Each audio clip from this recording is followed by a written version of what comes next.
Welcome and thank you for joining our discussion online, which is a new series of pre-recorded programs by the United Nations Belarus that will focus on global problems in the local context. My name is Joanna Kazana-Wiśniowiecki, and I am the United Nations Resident Coordinator in Belarus.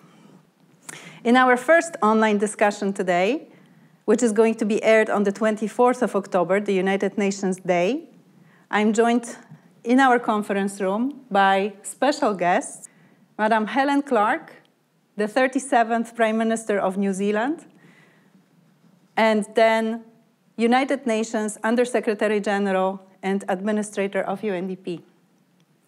Since July 2020, the World Health Organization appointed Helen as the co-chair of the panel reviewing the WHO's handling of the COVID-19 pandemic and the response of governments to the outbreak. Dr.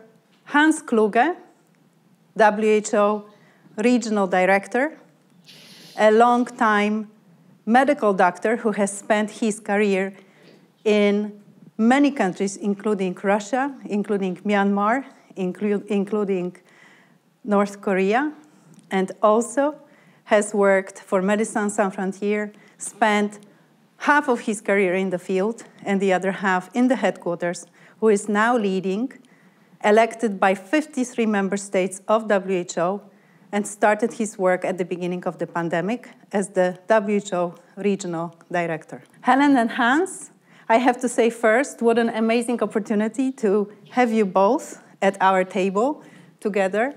And the way we are using technology these days, also thanks to the pandemic, is quite amazing. So thank you very much for being here today. Our pleasure. So both of you can ask, why are we discussing the global problems sitting here in Belarus? And obviously, we believe that in today's global and very interconnected world, everything that happens on the country level has certainly a direct influence on the global progress and how we effectively, as a global community, will be able to tackle health or climate or the inequality crisis. And we want to talk about global solutions that require country-level support and which will accelerate development. This is central to our mandate. We continue to focus on the Sustainable Development Goals and the Agenda 2030, and we are talking about the costs to development of the global pandemics today, and we are also talking about solutions that are going to bring us back on the path towards achieving the goals of 2030 agenda. In today's panel, we are focusing on health, on the international cooperation and global governance as issues that became on top of everyone's attention in the last 18 months. But perhaps before we start, let's maybe take a minute to recall and share our COVID moment, if you like. Helen, where did the pandemic outbreak catch you, and how did it change your work and plans, and perhaps even your life? Well, thanks, Joanna. Hans, great to be with you for this recording for UN Day. So I was in New Zealand when the news first came about this novel coronavirus at the very end of 2019, beginning of 2020. And I think initially, around the world, there was interest, concern, but because by and large the world had dodged a bullet with pandemics for over a century, I think for many people it was something that was happening over there. And then in the middle of January, I began to travel because it's been my program to come up to Davos in Switzerland. I went to India on the way.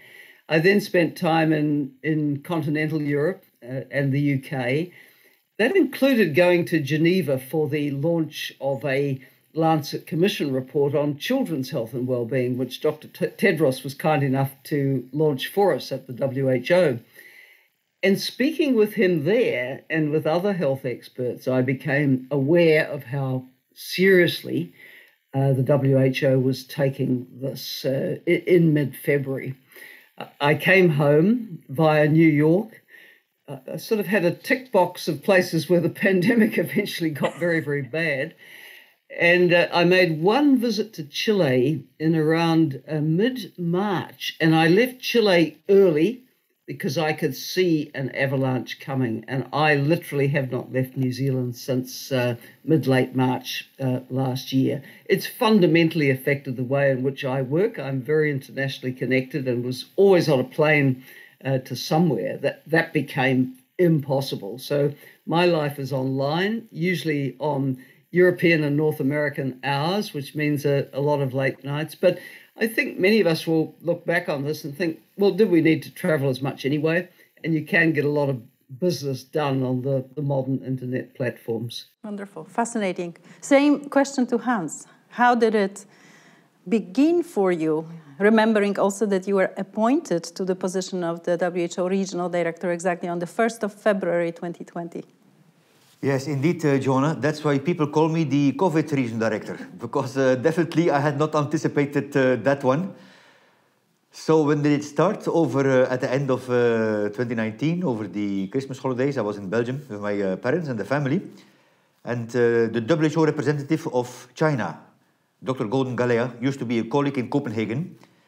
And he gave me some alerts together with the London School of Hygiene and Tropical Medicine. And what I learned from my emergency work for 5 years with MSF is hope for the best and prepare for the worst.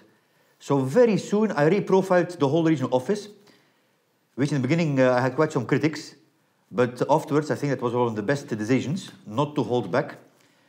I never stopped traveling. I traveled throughout the pandemic, especially to the red zones. And one of the big challenges we still did not solve is this of the humanitarian corridors. The moments that countries wanted my experts so much, it was very difficult to get there. So that's something that I'm quite grateful to the Russian Federation, for example, who made some planes available. And I discussed 2 weeks ago in Brussels with the NATO as well. And I know this at the UN level is being discussed. That's very, very important for the future, that we can get the help and the experts to there we need most. On the personal level, I must say, I got to know my family much better because, you know, I travel a lot, and I have 2 teenage daughters who are lovely, but also can make you bananas if you're in the lockdown. But then, after all, we're in a very privileged family. They have basically, right, the love of their parents, they have what they material support. And thinking about those kids and seeing increase of domestic violence and child violence and intimate sexual violence during the lockdowns, that's definitely, I would say, a big shadow moment of the pandemic. Internally of WHO, it gave me an incredible opportunity to pursue reforms which otherwise I think would have much more tough. Because WHO has too many bosses and too few people who work. So I cut a lot of senior posts, I cut a number of divisions to have less territoriality, and really to be agile and move people to the countries.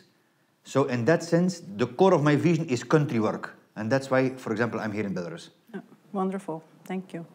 And I can also share with you that for me and my family, we've been living here in Belarus since 2018. So certainly this is a wonderful place for a family and for us to live. We enjoy being here. But because of the coronavirus pandemic, and really out of abundance of caution, even though the borders were not closed, we decided to stay put. And I did not leave the country for 18 months. And this means also that I did not see my relatives living very close by in Poland for 18 months. So this was a moment of missing everyone a lot. And I think that, this also sort of gives you a better connection with the family around you and with all of the Absolutely. Close people who are in your life, very, very important. There were sad moments, obviously. We lost one of our team members to COVID illness. And there were also happy moments as we started to get vaccinated. And this was certainly a feeling that we are getting somewhere. We are getting closer to, seeing the light in the tunnel in protecting the population a little bit from this new virus. So maybe as we move on to the discussion about COVID as a global problem, I just wanted to recall how the United Nations new report of the Secretary General, which is called Our Common Agenda, describes the coronavirus disease as a global challenge, and a challenge like no other since the Second World War. COVID globally is revealing our shared vulnerability and also our interconnectedness. And the Secretary General argues also that this pandemic has exposed global human rights concerns and also exacerbated the fragilities, inequalities in our societies. Obviously, it has amplified some disenchantment with formal institutions. At the same time, we have seen many examples of vaccine nationalism. Moreover, with less than a decade to go in the Sustainable Development Goals agenda, we have been thrown even further off track in achieving results for development. But there was also a lot of very positive stories. There was a surge of collective action with people working together to respond to truly global threat. Technologies were employed at an unprecedented pace and scale to help with information sharing. Unfortunately, also a lot of fake news and information that was not very helpful in controlling the pandemic. And then we were all reminded of the vital role of the state in solving problems and effective international cooperation. Helen, on July 9th, 2020, the World Health Organization appointed you as the co-chair of the Independent Panel for Pandemic Preparedness and Response, IPPR, which was reviewing the WHO's handling of the COVID-19 pandemic and the response of governments to this outbreak. The panel has examined how the outbreak occurred in China and beyond, and how future pandemics can be prevented, so that this one is the last one, as the report title suggests. And in May this year, after 1 year, the panel presented its report, which is making recommendations based on the findings, including the finding that the world had been warned of a possible pandemic, but many countries had not been prepared for what happened. And that valuable time was lost, and formal notification and emergency declaration system worked quite slowly. And then it also says that too many countries had a wait-and-see approach, and they finally acted, but it happened without too much strategy or coordination. And then it also argues that in many countries, science was not a guiding light for the decision makers, financing was too little and too late, and that the pandemic obviously has widened inequalities. And then, of course, the panel also reflects on the good news, the collective work, obviously the excellent response of the health workers, and the successful development of the vaccines. We also realized, and the panel is very clear about it, that countries' wealth is not necessarily a predictor of success in fighting the pandemic.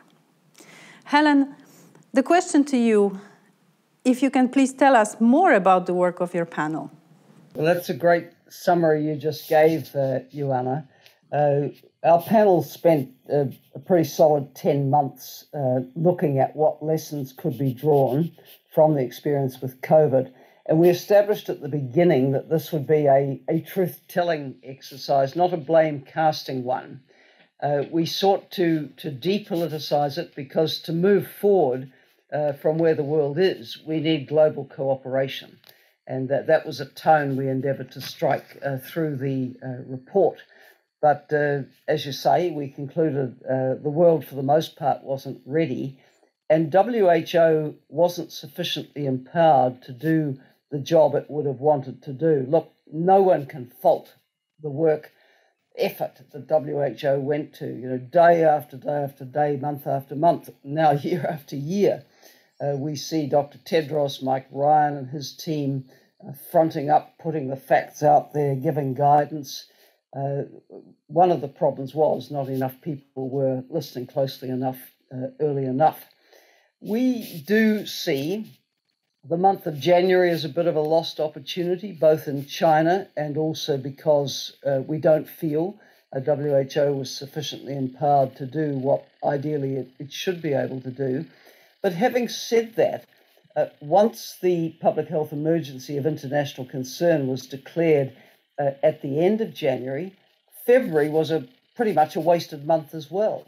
And it's almost as if that term, public health emergency of international concern, doesn't scream at people, scream at governments, please act. This is serious. And again, as I said earlier, it's as if we'd dodged a bullet since 1918. Yes, of course, we've had serious disease outbreaks, but nothing like a global pandemic impacting this many people. So I think really everyone had got a little bit complacent.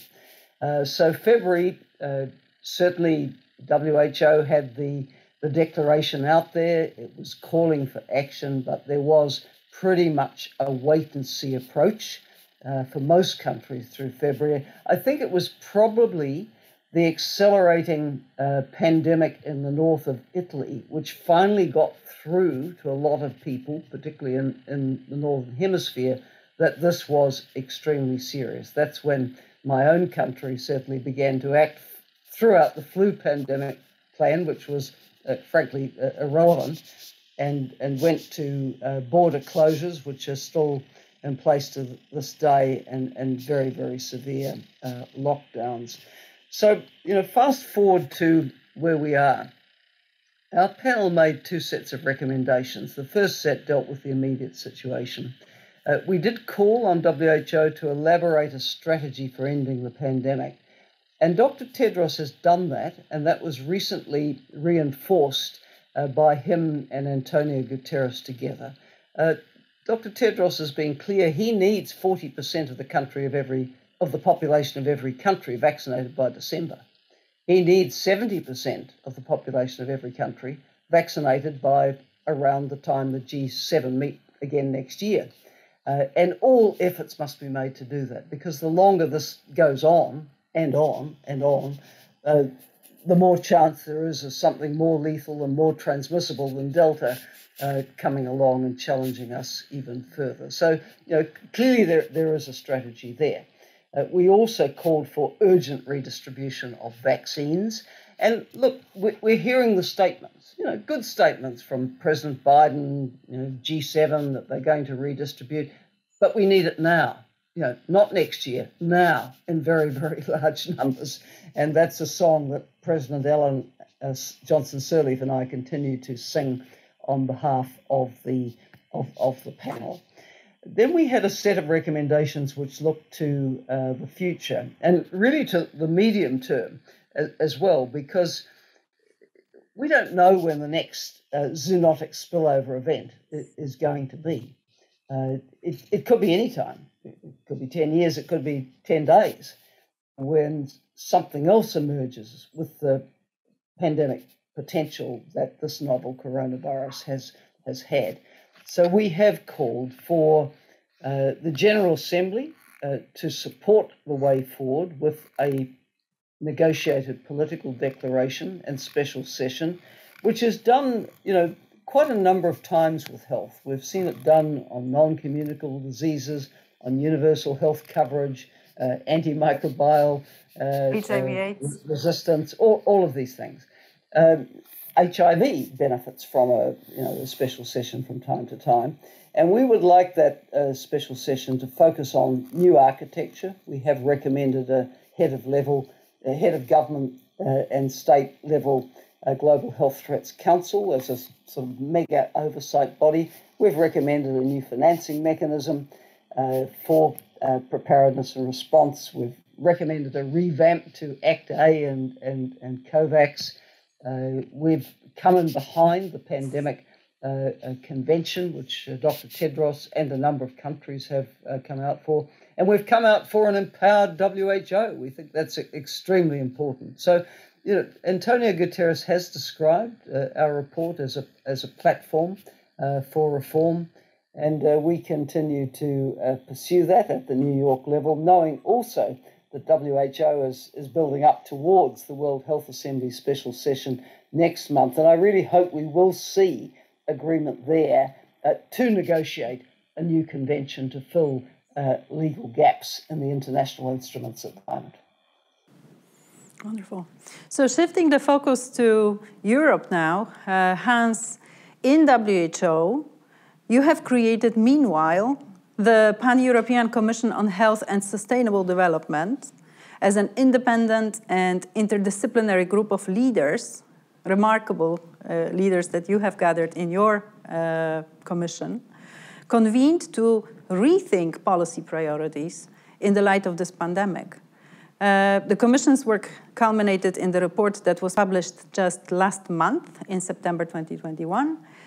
And the mandate of this Commission was also to draw lessons from the ways in which different countries and different health systems have responded to the COVID-19 pandemic, and again, make recommendations on what kind of investments and what kind of reforms are necessary in order to improve the resilience and the health and social care systems. So, how would you maybe first summarize these lessons and the work of the Commission? And also please tell us about the eminent personalities who were invited to work with you, because this is also absolutely remarkable. Yes, thank you, Joanna. And first and foremost, my utmost admiration to Helen and to President Johnson for doing really an outstanding job with the IPPR report, which is a very strong piece.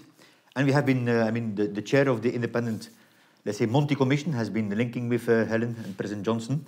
So what was the idea? The idea a year ago was that, I remember from previous experience, that the pandemic is causing a cycle of panic, and then very quick thereafter, a cycle of immediate neglect. Human memory is very short.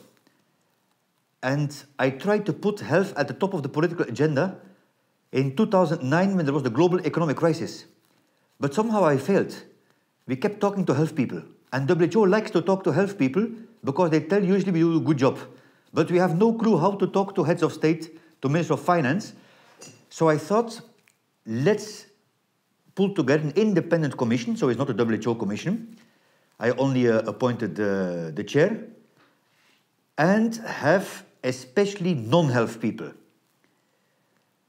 And I'm very, very grateful to Professor Mario Monti, previous Prime Minister, Minister of Finance, who led Italy through very tough economic times, and also a former European Commissioner. And we had a number of former heads of states, finance, I tried to, of course, reflect the geographical nuances of the region. So we had the first female president of Central Asia, President Rosa Otunbayeva. We had Mr. Ihor Shuvalov, who used to be the Deputy Prime Minister for Finance in the cabinet of Mr. Putin. And then towards the west, we have people like Jim O'Neill, who in fact was at the start of the BRICS, and then Sylvie Goulard from France, Deputy Governor of the National Bank of France, former Minister of Defense. So people who can really help us to make the case why it's so important to have health at the heart of recovery and sustainable development. So it didn't look so much to lessons learned from the pandemic per se. From the very beginning, we wanted to have a new strategy on health and sustainable development, which is there now. So, what are the, let's say, 3 key points to summarize from the report? The first one is to recognize health as a global public good. Number 2, the need for investment in what we call One Health. Because of the problems we had at the interface between human, animal and environment health, we are now in a situation in which we are. So we have to really scale up intersectoral work to One Health. And third, we need a kind of a new multilateralism and governance. On the pan-European level, to give just 2 recommendations, we need a pan-European Health Threat Council. There is no body as of today where the 53 countries can come together at a high level to ensure policy coherence. I will give a very concrete example. Every day, ministers and prime ministers are calling me about the COVID-19 certificates. For example, if people got Chinese vaccine or Sputnik, and why they cannot travel to the EU, this creates a lot of geopolitical tensions. And we have an example of the yellow fever. We also need a pan-European Centre of Disease Control. There is a EU CDC for 27 countries, but no one is safe until everyone is safe.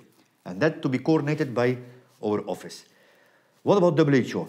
Because if WHO doesn't reflect on itself, right, on the institutional fit for purpose, then we cannot assist the countries for the future. For me, as a region director, it's crystal clear what needs to be done. WHO needs to do 3 things. Number 1, And here I would like to insist, the unique constitutional comparative advantage of WHO as a specialized UN agency is its federated character, the fact it has 6 semi-autonomous interlinked regions. Every day, a region director is exercising global multilateralism. We are culturally, linguistically, historically, politically proxy.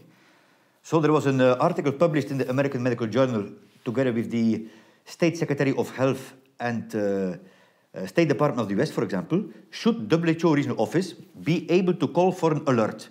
I think in this case, it could have saved quite some lives. Because ministers were calling me the whole time, when the WHO is going to call for a pandemic, number one. Number two, we need more political participation by the member states to adhere to the international health regulations. So I always say, whether it's the revision of IHR or a new ambitious treaty, it will not make the world more safe unless member states tackle the elephant in the room, which is additional provisions on consequences if the signatories do not adhere. And this has to do with WHO unfettered access to countries and to data. And if it is not solved, the instrument will not have such an added value. And the third one is that WHO needs more flexible, sustained financing, which the IPPR told as well. The Commission is finished now, and now the Region Committee, my governing body board, established a working group of member states to look at the recommendations, because it's up to the member states now to see how applicable they are and what can be implemented. Interesting. So, a lot of recommendations which go hand in hand with what the global panel has recommended. This is a very big region of 53 member states and quite diverse region as well. Helen, how does this look from the global perspective? And maybe you can sort of also reflect on what Hans was highlighting as the key recommendations for the institutional capacity and also for the regionalization of the response.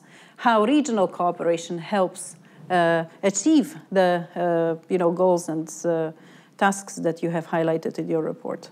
Yes, I think regional cooperation helps enormously. One of the issues is what would be the main vehicles for that cooperation. I think WHO in Europe actually is such a vehicle. In Africa, we've seen the new CDC there, Centre for Disease Control, really come into its own, and of course, strong performance by WHO Africa as well. So the question is whether that regional cooperation can be driven through the regional WHO organizations, or whether it is the bodies that drop down from a strong regional organization like the African Union, in the case of their CDC, who would carry the brunt of that. I happen to live in a region which is a bit strange from the point of view of regional cooperation, because we don't have anything that's sort of, apart from WHO, which is inclusive of the South Pacific and East and Southeast Asia. But nonetheless, I think that the commission which Hans appointed, led by Mario Monti, has really done a phenomenal job, particularly on the One Health aspects. Our report, of course, alluded to those, but not in the level of detail which this PanEuropean Commission has done. So, look, I think that member states of the UN now are the beneficiaries of a number of major and important reports. One is the Pan-European one is the independent panel one. Of course, there's also the G20 high-level independent panel report. And then you have others from the Lancet to other independent efforts, all looking at the way forward. So the world's not short of ideas on the way forward. The key thing is to come to a consensus around what the best way forward is. And that's why we recommended that the UN General Assembly, supported by WHO, should move on the negotiation of a political declaration on the pathway, because we could debate the choices for years, but actually we need action. So we're not in this position again next time. And we do need action on that convention. Now, we said in our report that we'd like to see it negotiated by the end of the year. And people said, oh, isn't that unrealistic? Let me use a parallel example, which people in Belarus will relate to, because people in Belarus suffered so much from the Chernobyl fallout.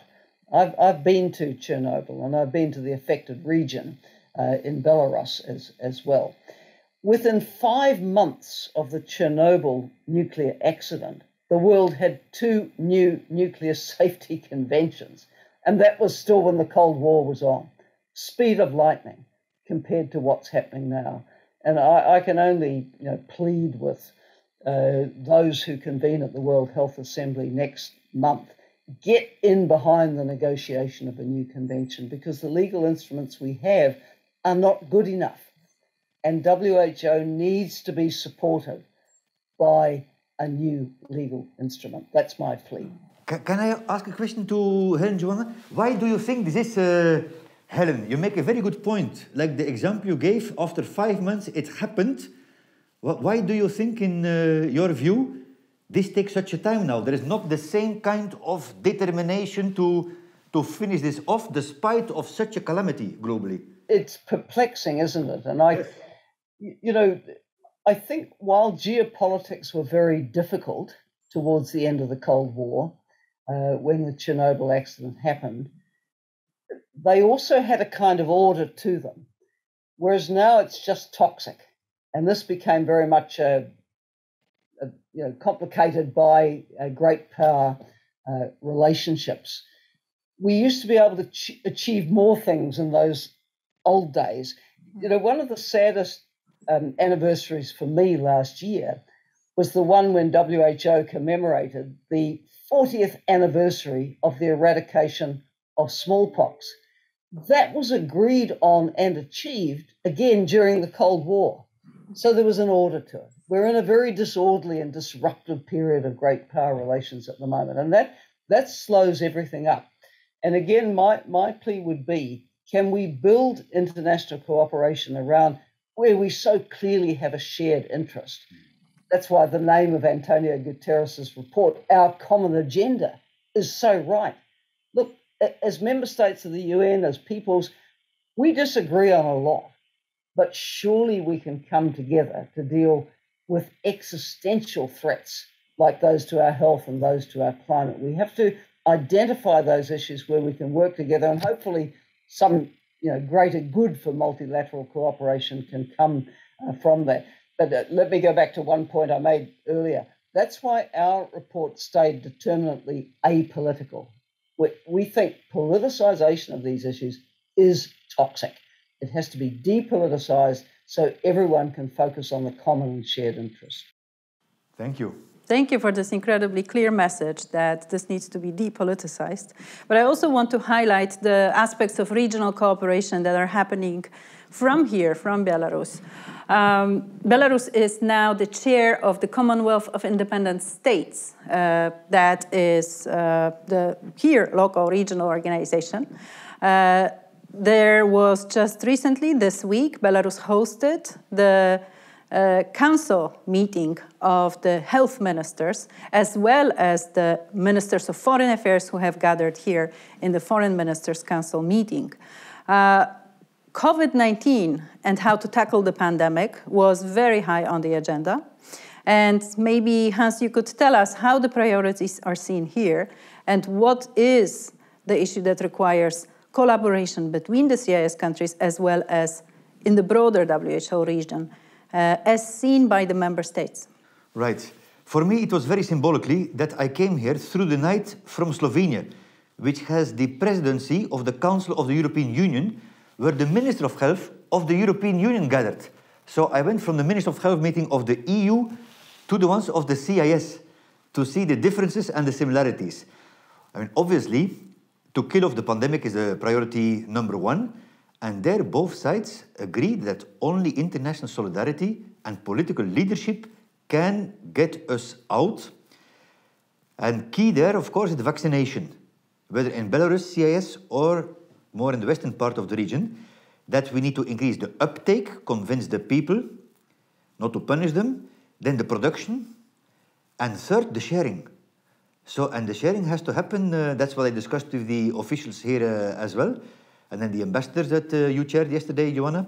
So I think that's at least, of course, the death toll and the human suffering will be imprinted in universal memory for a very long time. But the one thing that it showed was the interdependency of all people in the world. No one is an island. And health is beyond politics. Helen worded it very, very powerful, right? Depolitization. So we need to look, health is one, there must be other areas that we agree we need health for all. We need other things, and there I think the UN has a golden opportunity because this divisiveness, which Helen very eloquently referred to, will remain for a while. So we have to look with what can we bridge. And with the CIS, one of the issues was then the agenda beyond the COVID-19. 9 out of 10 people in our region still die from non-communicable disease, which we call chronic diseases. So in that sense, to tackle those and the risk factors, healthy lifestyle is a big one, and then we have to finish the unfinished agenda. Tuberculosis, multi-drug resistant tuberculosis, HIV/AIDS, de-stigmatize. And again, this is transmissible, so we can only tackle this together. So these are a number of the issues, and we also, I signed as a, Joanna, a new memorandum of understanding with the CIS, and we put high there health information system. Because all the countries agree on the agenda of digital. But I always say, if you digitalize a broken system, the result is a digitized broken system. So you need quality data, you need real data, not fake data. So I'm very happy that for all the CIS countries, we put health information and assessment first. I was in Turkmenistan before I came on a long duty travel, Turkmenistan, Ljubljana, here. I discussed with President of Turkmenistan as well on international health regulations, on why it is important to report. And there also I'm very satisfied that the President agreed to send in a WHO mission on surveillance and health information assessment. You talked about the role of the UN, so I will also take this opportunity to highlight that here in Belarus, the United Nations Belarus has come together very quickly, together with WHO as a key member of our United Nations country team. And first of all, we have formulated for ourselves our plan, how we are going to, as a team, cope with the pandemic. We have 250 staff working for the UN system and for the international financial institutions here, which come under our umbrella of our responsibility to care for the colleagues, and for another 250 approximately members of their families.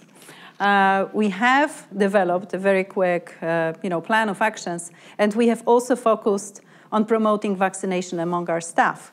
And I want to tell you that here in this office, we have organized the vaccination campaign together with the local health clinics, and we have offered the vaccines to more than 115 individuals. And I believe that the uptake has been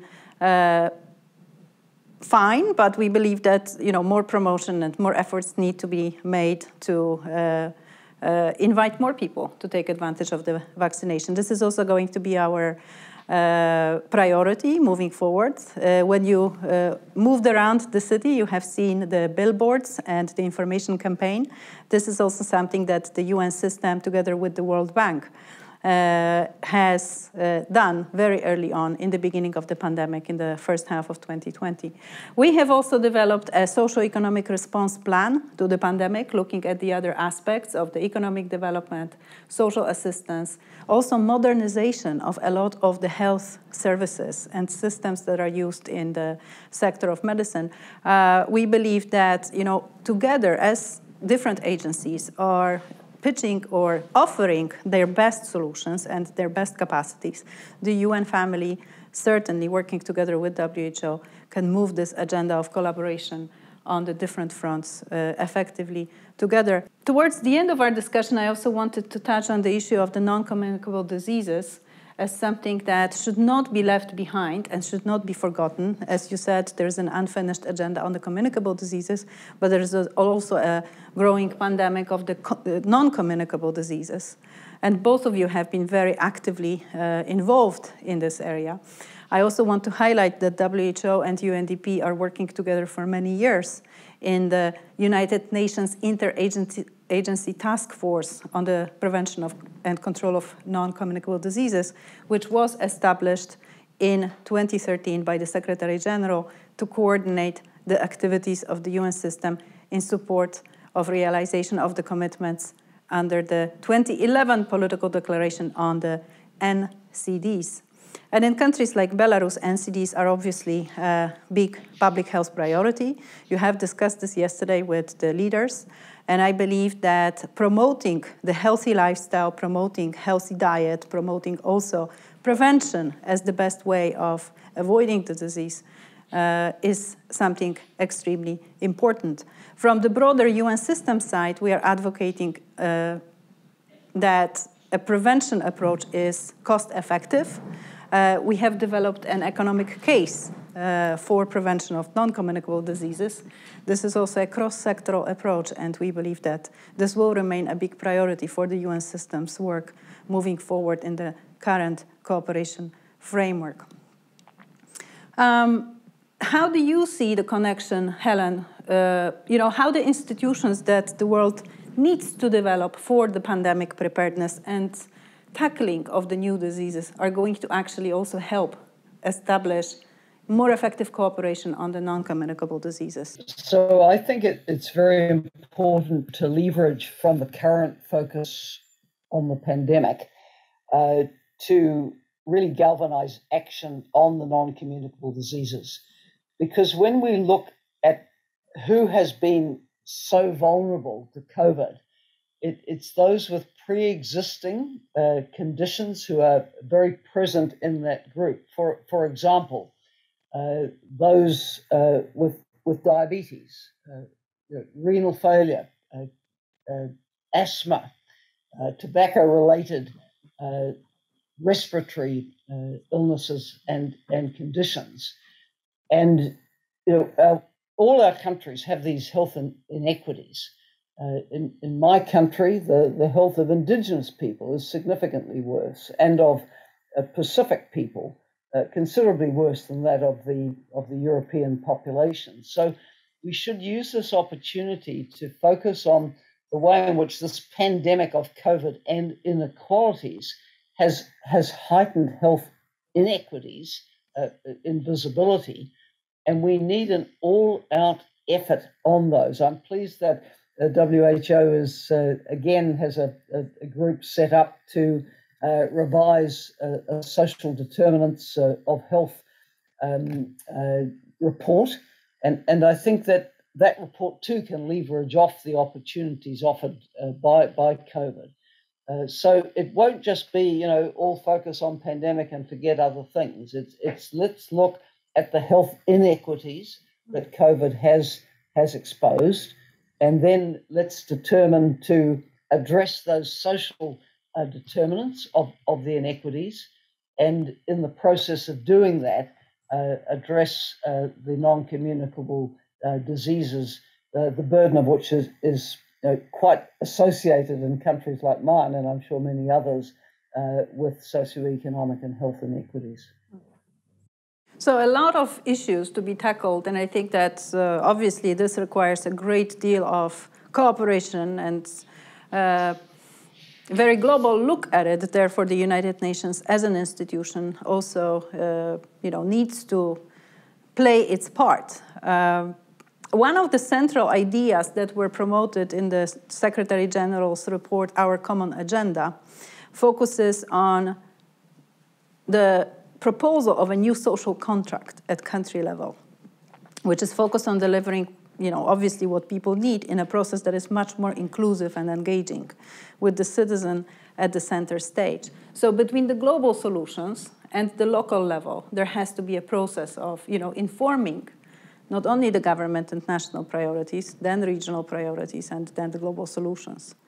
What stands out in the Secretary General's report, Our Common Agenda, is the emphasis on human rights as a basis for the new social contract. How do you see the connection between health and human rights And I'll ask maybe from Hans, because this is something that played out yesterday in your discussions. Yes, thank you. This is very close to my heart, obviously, because that's where my career started with Médecins Sans Frontières in Somalia during the civil war, then in Liberia, in the prisons in Siberia, etc. So health is a human right. Health is at the base of sustainable development and is apolitical. We will not achieve social cohesion, security, without taking care of the most vulnerable. Because what we see in the region globally is an erosion of trust in public governance. And this is very dangerous. We see a lot of extremism. And this was one of the key recommendations of the Monti report. We have to heal the fractures in society. And WHO has quite some program on health in prison. I told that if we are allowed, we are more than keen to do an assessment of health in the prisons, and also the migrants, which is another very, very hot topic. I'm very concerned with the winter upcoming and the tensions. So I put this always forward whenever I meet the leadership of the country, but also, whoever. And there I want to come back to the meeting that you are going to chair, Joanna, later with the civil society. Because we also, both the state and the UN have some limitations over there, because de facto by our mandate we work with the country leadership, and civil society is so important to leave no one behind. And they are the ones to hold us accountable, to realize really the human values of solidarity and equity.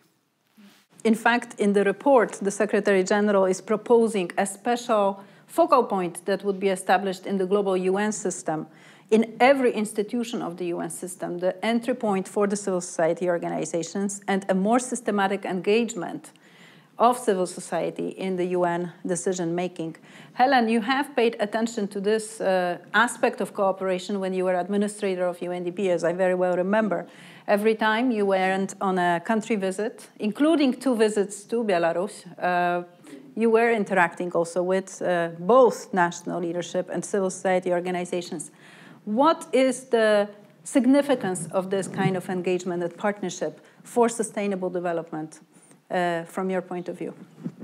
I think UNDP was also ahead of quite a number of the UN organizations in having a global civil society advisory committee as well, which was very useful and kept us abreast of trends in how civil society was treated. I remember very well meeting with civil society in Belarus. UNDP had done a great job, together with other members of the UN country team, in supporting civil society voice and participation in the Human Rights Council related processes. And there were very, very strong voices, I recall, from people with disabilities, women, youth, also the transparency voices as well. I think we need to link this to SDG 16, which is the governance SDG, which does talk about the importance of responsive governance and inclusion. Voice, inclusion, and respect are very important for civil society. Governments don't know everything. They might pretend they do, but they don't. You need to be in touch with your society. You need to enable the voices of civil society to come through. And of course, alongside the voice, there's often also the very vibrant organizations who provide services in a way that civil society can relate to. I've seen that particularly in my work as the chair of the board of the Global Commission on Drug Policy, where the voices of civil society are so important. So, let's try to find room for these voices to be expressed, again, regardless of political system, because if you don't include the voices and the diversity of civil society, your decision makings will be less optimal than it could be. So thank you for this. This is also very clear in terms of our mandate. We continue to work with both government and other actors, including civil society, including the private sector, including religious organizations, the media, to advance joint commitment towards sustainable development and human rights as core of the mandate of the United Nations. Coming to the end of our conversation, I will just recall that 24th of October, today, is the birthday of the United Nations. So perhaps on a lighter note, I will ask you, Helen, first, what would be your birthday wishes to this 76-year-old organization? Well, my birthday wish would be for the member states in New York to accelerate the discussion of our common agenda. It shouldn't be left to wither on the vine. It needs very focused attention. There's a lot of great ideas in it, and they need to be action. Now, I know thinking is turning in New York to how to do this. My message, don't take too long about it, because it's solid work and it deserves to be progressed. Thank you very much on behalf of the organization. Hans? So to the UN staff, volunteers, interns, my wish would be, especially to their families. I think that families have suffered a lot because we were all so much busy. Everyone was giving it day and night the best of themselves. Definitely for my case, because if I have success, it's because I have a very dedicated family behind me. So it would be a happy birthday to the families and strong health. And for the organization, I would like to echo what Helen told, the bravery to transform further to an agile agency. In fact, what Helen, I always admire you, what you have been doing with UNDP. I think in many UN agencies we have to go that way, to be really country-focused, agile, and play quick on the needs of the countries. Because in these times, they will never forget. That's what I see. I continue to travel. This is incredible. They are also isolated, the countries. So to have a partner standing next to them, they will never forget this. And it creates a bond through which then you can tackle very sensitive issues. So my birthday wish is for the families and to the leaders, including myself. I will try to do my share to really work towards an agile, country-focused agency, which is, in fact, the vision of the UN Secretary General. Thank you. Thank you very much. I wish all of the member states of the United Nations as the organization on the occasion of the UN Day, for all of us to remain united and quick and very responsive to what the world is calling on us to deliver. Thank you very much. This brings us to the end of the first meeting in our Diskussie online. Thank you, Helen. Thank you, Hans. I do hope that we can continue this fascinating conversation. Maybe, who knows, perhaps next time, hopefully we can be all present around the table somewhere. Absolutely fascinating to see both of you in our conference room in UN Belarus. And it's been a very, very important discussion for all of us, also locally, to promote global solutions that you are working hard to achieve on the global level and on the European level. My pleasure. It was great seeing you, Helen. I learned a lot again. Thank you. Thank you, Hans. Thank you. Ciao. Goodbye.